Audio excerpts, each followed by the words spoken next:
Hello! Welcome back to my channel. My name is Kelsey and I'm here today for another reading vlog, and it's for The Eye of the World by Robert Jordan.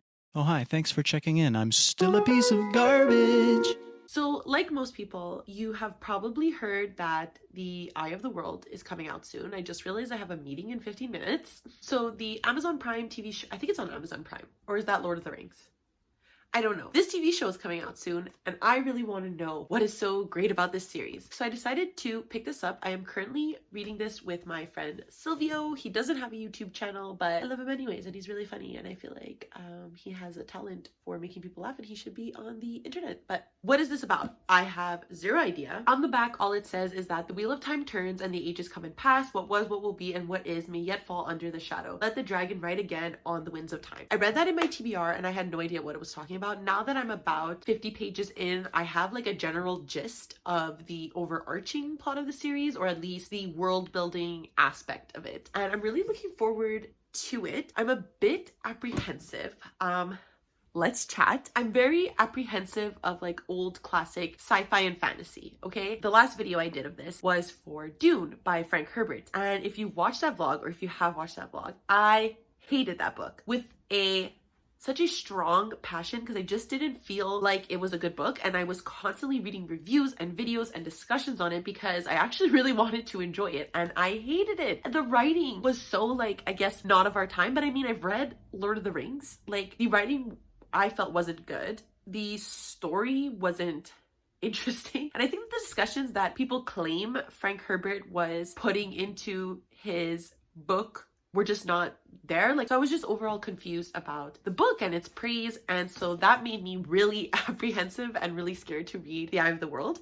50 pages into it and I'm like apprehensive. Like, as I'm reading, I'm like, okay, like, try not to be nitpicky about the writing because it is written in the 90s, you know, but like Game of Thrones was also written in the 90s and I still enjoy it. So I'm hoping that my love for Game of Thrones will surpass my hatred for Dune and make me less like scared to read this book. Also, my bad is the first night that I started reading this book, I was so high, and I think that was just like a bad idea, a bad like entry point. I think it needed like my full thoughts. Yesterday I was having like kind of a shitty mental health day, so all in all, in 2 days I've only read 50 pages, which for me is an issue. For other people it might not be, but for me is just not what I read at and not what I know I can read at. So I'm hoping to really focus on this today, like, see where life takes us. I'm going to update you when I have thoughts. So I'll see you in a bit.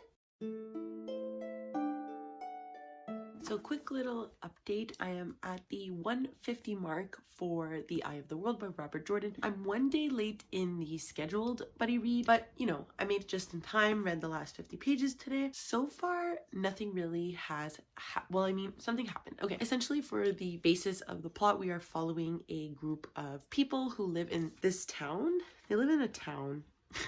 As we all do. Am I right, ladies? Anyways, I can't remember, but basically they live in this town and they're like a nice little small community of people who are kind of working on the land. Some of them are sheep herders, some of them work on other parts of the farm, stuff like that, and they kind of work together. A few boys in the town start to notice this dark hooded figure following them around, and some of the women also notice crows lying about. What ends up happening is that one night, Rand, he's one of the boys, one night his farm is attacked by these creatures called the Trollocs. When he goes into the town with his dying father, he finds out that him and the boys that saw the hooded figure are kind of these like chosen ones, and they have to leave the village in order to like save the people they love. Anyways, that's where we are so far. I am at chapter 9, Tellings of the Wheel. Nothing of concrete to say. I'm enjoying my time. I'm sorry I didn't update a lot. Like I said at the beginning of this vlog, I was a bit apprehensive reading this, so I'm still apprehensive reading this. So I wasn't updating pretty frequently. I was kind of reading it in 50-page chunks. So here we are. I watched Murphy's review on this book, and I will leave a link to the review down below because it kind of explained in general what this book is about. And Murphy does get into the fact that some chapters are really slow and it's a journey novel, and some of them are really fast-paced and you can't put down. I would definitely say the last 50 pages are part of that like fast-paced nature. So I'm expecting that some moments in my reading will be a slog, some will be really fast-paced, and I'm just excited to see like where I fall, if I enjoy this melange of pacing or if I'm someone who would rather prefer more consistent pacing. So we're gonna see.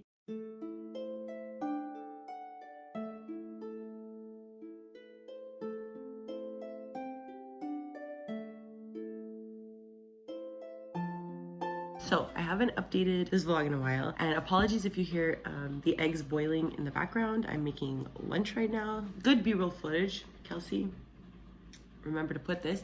But I'm here to update you because I got to page 300 of The Eye of the World by Robert Jordan. So I think where we last left off, I wasn't really enjoying, well, I was enjoying the book, but it definitely wasn't like keeping my interest. So I had to get the audiobook. And I have to say, the audiobook is so helpful. It's really helping me get through it. So where we left off, I was on page 150. This trio of boys is kind of selected, I guess, by the Aes Sedai. And the Aes Sedai in this world is kind of like a wizard witch kind of thing, but they're not like really liked at all. And I'll explain why, and I think Robert Jordan did something really interesting with this character that I really appreciate. But essentially, where we are at right now, the Aes Sedai, her partner, which is called the Ward, and 3 boys from the village, Mat, Perrin, and Rand, are taken because they are kind of being like hunted by this dark lord figure that we kind of hear about in the prologue in the beginning. In addition to that, the main like female character, Egwene, is following them. She wants to become an Aes Sedai, or at least I think that's where it's going. And so she's coming along with them to kind of work with the Aes Sedai. Along with that, this village doctor witch girl named the Wisdom followed along because she wanted to take the 3 boys back to the village. However, the Aes Sedai doesn't think it's a good idea. None of them think it's a good idea because they have been traced and followed by these things called Trollocs. And that's where I'm at right now. So they just escaped the second time that they've encountered the Trollocs. Basically, in my notes, I wrote that I'm really starting to enjoy it more. And the story, I feel like, is really coming together. So I'm really enjoying this aspect that I think Robert Jordan is doing on purpose about these country kids, these kids that live in a kind of like farmland scenario, are entering cities. And I think the purpose of the Aes Sedai, or at least what I'm catching as a general idea, is that this unknown magical figure came into their village. Stuff starts to go wrong. So I feel like it's a discussion on community sticking together and not really letting others in, a commentary on xenophobia personally that I feel like this story is really engaging with. And then going along that fact, I'm actually very surprised by the amount of agency that women have in this book. So Egwene, Moiraine, who is the Aes Sedai, and the Wisdom have like these pretty pivotal moments so far and are pretty important characters that I'm really pleased by reading this. Like I said at the beginning of this vlog, I'm very apprehensive of reading older sci-fi fantasy stuff because I'm scarred from Dune, which I didn't feel like there was an attempt at making strong female characters, but I didn't really feel like it was there. And I'm actually enjoying how they are represented in this book. Another thing though is that I feel like the 3 main boys are kind of stupid, especially the character of Mat. I think Mat is very dumb, and I think there's a reason for it, but I think so far he's really dumb. So he's always like revealing shit to outsiders, and he's been told several times not to do that. And I don't know if he's supposed to portray this like a trusting small town character because he's just really dumb. I can't even. There's one moment in this book where basically they're in this like abandoned city and they're there to hide from the Trollocs, and the Aes Sedai obviously says like, don't go wandering off, you stupid idiots. And of course they do, and it's on Mat's idea. Mat wants to discover treasure in the town, and his friends are like, well, we can't let him go alone, we have to go with him. So they go, and then they meet this dark figure with,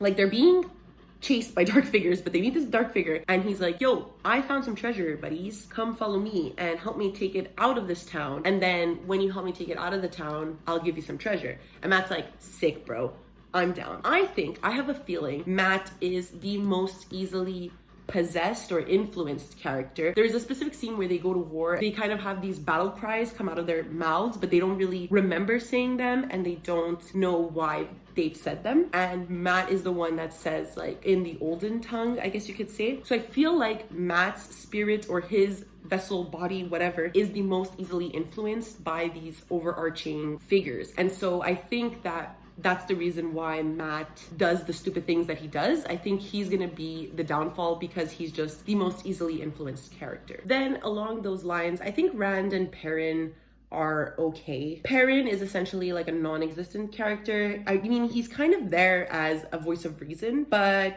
Other than that, he doesn't really have many lines either. Ran is the obvious main character. He's obviously going to be a figure of importance. He is clearly the chosen one, the one who will follow upon this trope. He's definitely not the most interesting character right now, because I think the women have the most interesting plotline right now. Egwene is definitely a character that I think is just overarchingly better, and I think will have a more interesting story. The plot is getting definitely more fast-paced. They are being chased to different areas. It's still like a walking type of story, a journey, but it's definitely far more interesting because there is this tension of them being chased by the Trollocs, which I'm really enjoying. The next clips you see will be of me reading pages 300 to pages 450. So there you go. Hopefully there's more B-roll footage. I don't know. Hope you're enjoying this.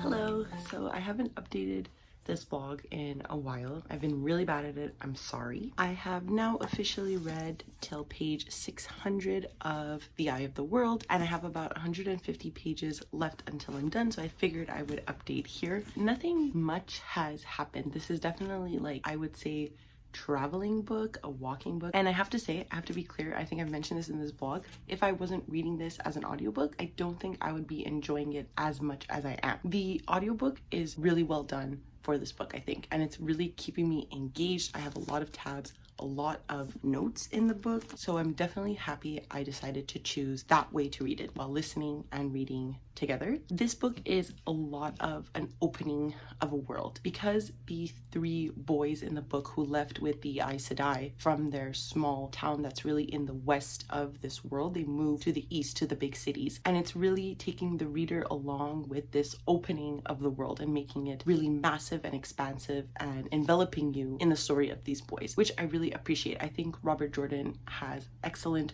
writing. Some lines are a bit awkward, and what I mean by that is I think it's really with older fantasy novels, older sci-fi, it's more direct, but I still think there are these paragraphs and lines that Robert Jordan describes that are absolutely beautiful. However, at this point, Rand al'Thor is in the bigger city in the east, and he's met the princess and prince of this realm, and you're finding out a lot about Rand's background, but through discussions between characters, not really things he knows. So what I'm guessing is this is a lot of foreshadowing. A lot of people mention that when you read Wheel of Time, it's so expansive that you start to pick up on the foreshadowing that happened within the first few books, and I definitely see that happening. Green is my foreshadow tab, and I have quite a bit of green tabs, so I'm really expecting the leader books to develop on the points that I've seen, and just guessing where this plot is going to go. Just knowing older fantasy fiction, I can see what's going to happen in this story, especially with Rand as a main character. So for now, I have 150 pages left.